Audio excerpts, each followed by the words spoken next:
Late night glow on silent screens. Another story in between. Coffee cold, fingers fly beneath a vast, watchful sky. I'm Lydia Dela Cruz for the Filipino television network Beyond the Numbers. The passage of the 2026 budget also reflects the political climate inside the Senate. Senators across party lines expressed rare unity in approving the measure. Minority leaders noted that while they had concerns about certain allocations, the bicameral conference committee addressed most of their objections.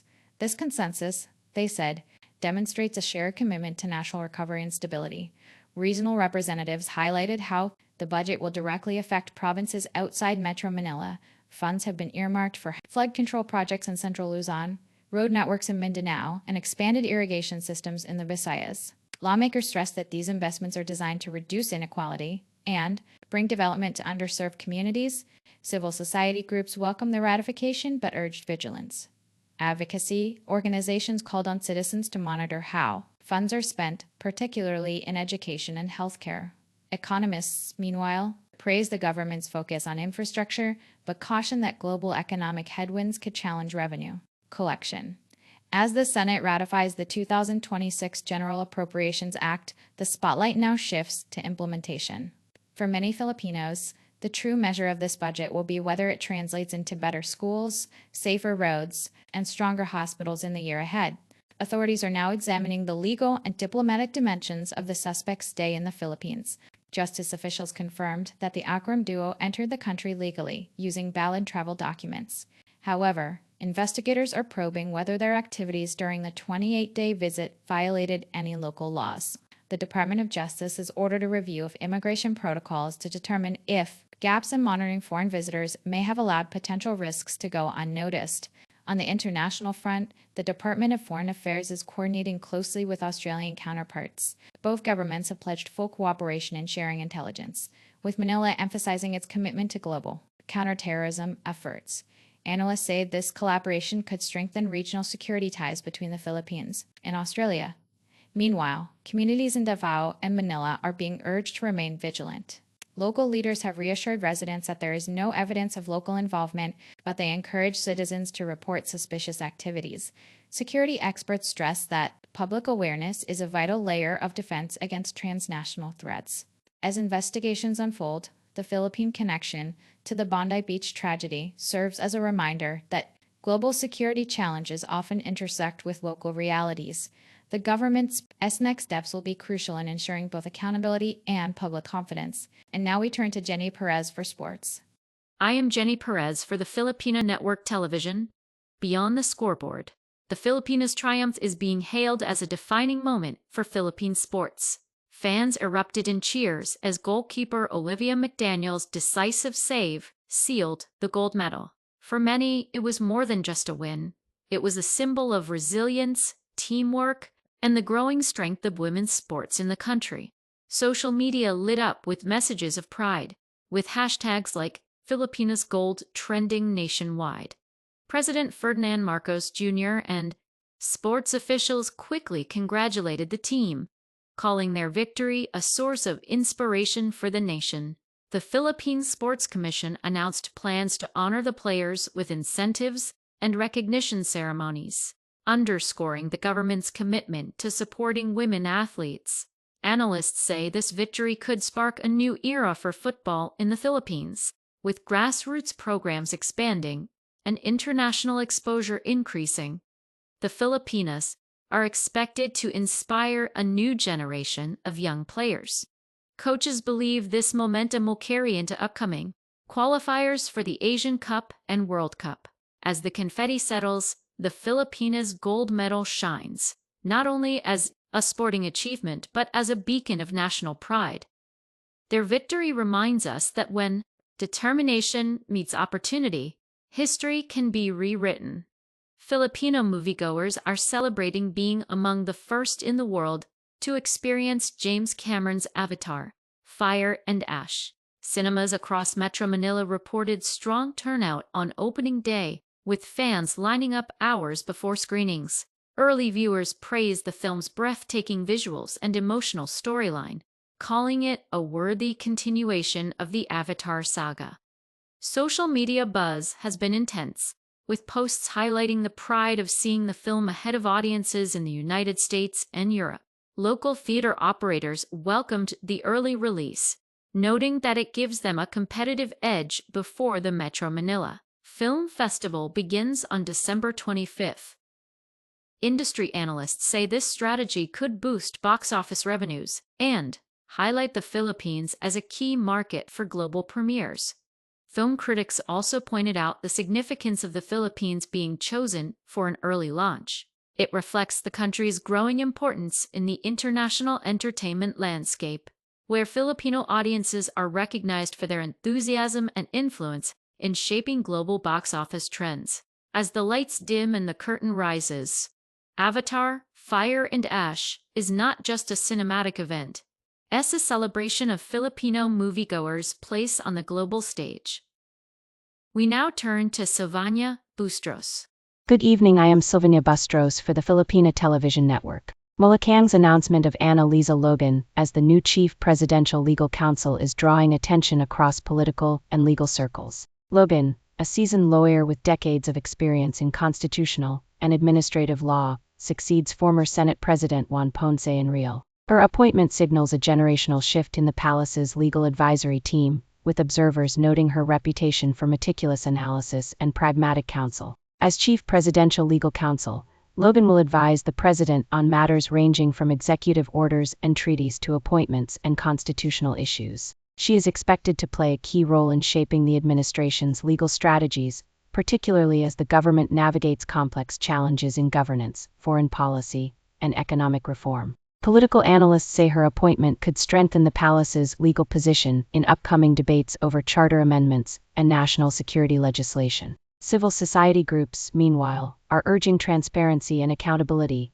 emphasizing that the role of legal counsel must serve not only the president but also the broader public interest. With Ana Liza Logan stepping into this pivotal role, the administration gains a fresh legal perspective at a critical time. Her decisions and advice will likely influence the country's political and legal landscape in the months ahead. Officials say the rehabilitation of Manila's pumping stations is more than just a technical upgrade, it's a lifeline for communities vulnerable to flooding. The Department of Public Works and Highways confirmed that 3 out of 4 pumping stations will be operational before the next rainy season. These facilities are designed to redirect excess rainwater into canals and rivers, reducing the risk of inundation in low-lying areas. Engineers are also installing modern monitoring systems to ensure real-time response during heavy downpours. For residents of flood-prone districts like Tondo and Malabon, the upgrades could mean fewer evacuations and less damage to homes and businesses. Local leaders emphasize that reliable flood control is essential not only for safety but also for economic stability, as repeated flooding has long disrupted commerce and daily life. DPWH officials assured the public that the project is on schedule, with independent auditors monitoring progress. Transparency reports will be released quarterly to track completion milestones and budget spending.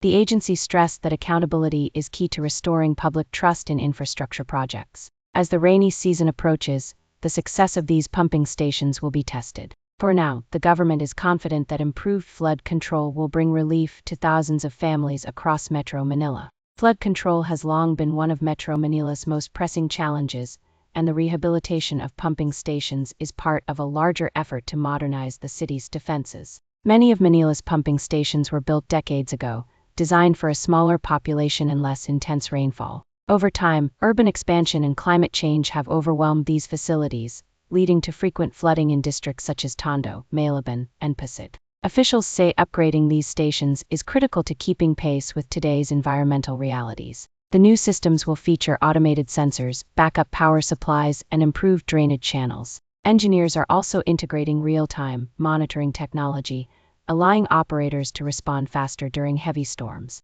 These upgrades are expected to reduce downtime and increase efficiency, ensuring that floodwaters are diverted more effectively. Local leaders emphasize that the project is not just about infrastructure, but about restoring confidence. Residents who have endured repeated evacuations and property damage are hopeful that the improvements will bring lasting relief. Officials pledge to keep communities informed through public advisories and quarterly progress reports. As the rainy season approaches, the pumping stations stand as both a technical solution and a symbol of resilience. For thousands of families across Metro Manila, their success could mean the difference between disruption and security. Pag-asa, the State Weather Bureau, explains that a shear line forms when cold air from the northeast monsoon meets warm, moist air from the tropics. This clash of air masses creates persistent cloud bands, resulting in continuous rainfall across affected regions. Residents in northern and central Luzon are being warned of possible flooding in low-lying areas and landslides in mountainous terrain.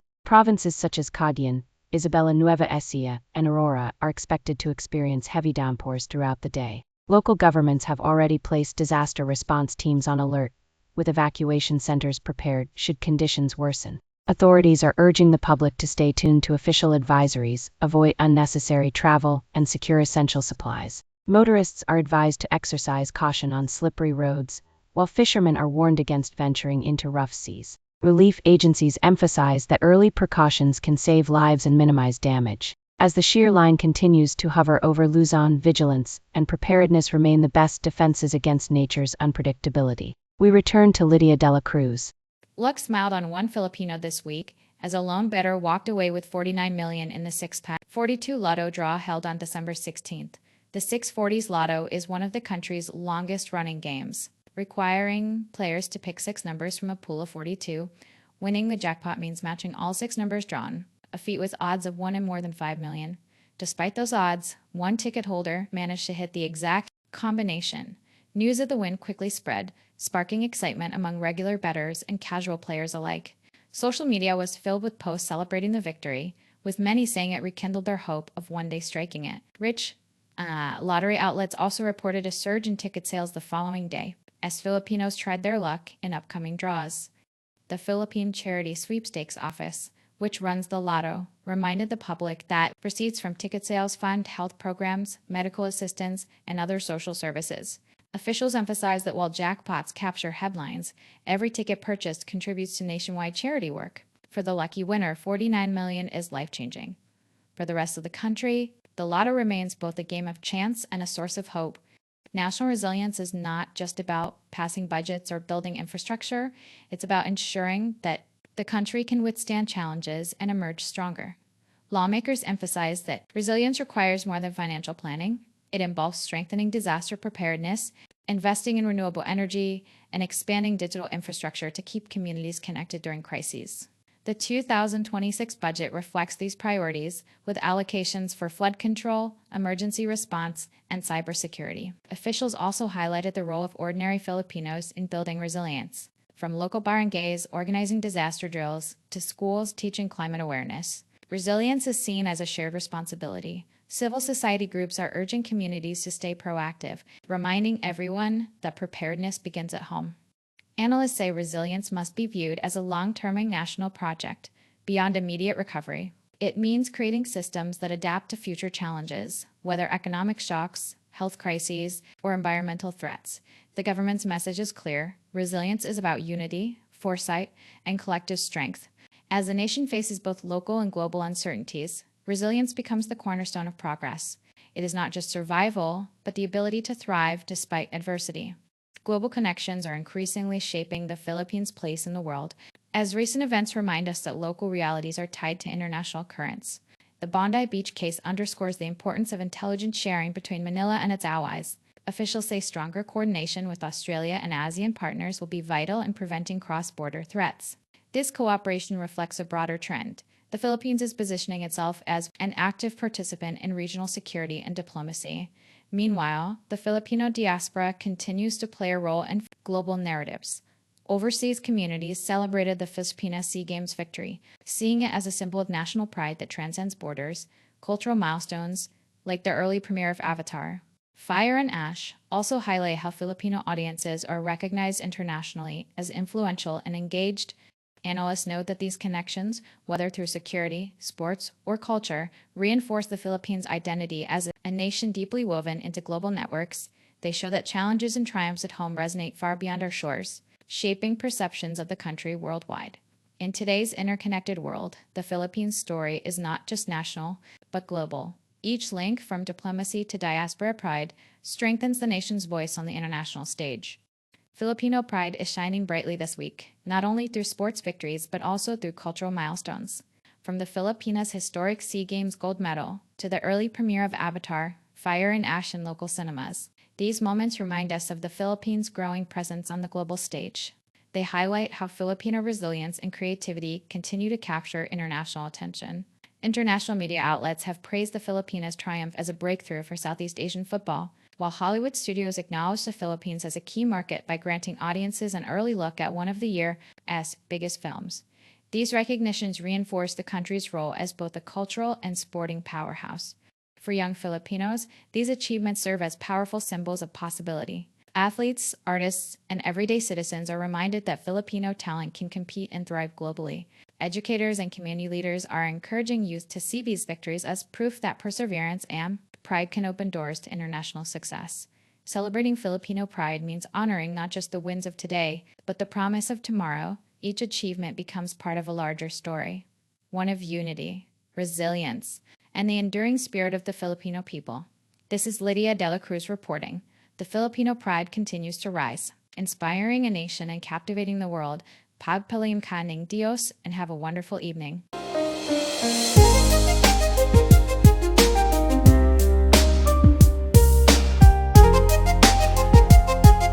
Late night glow on silent screens.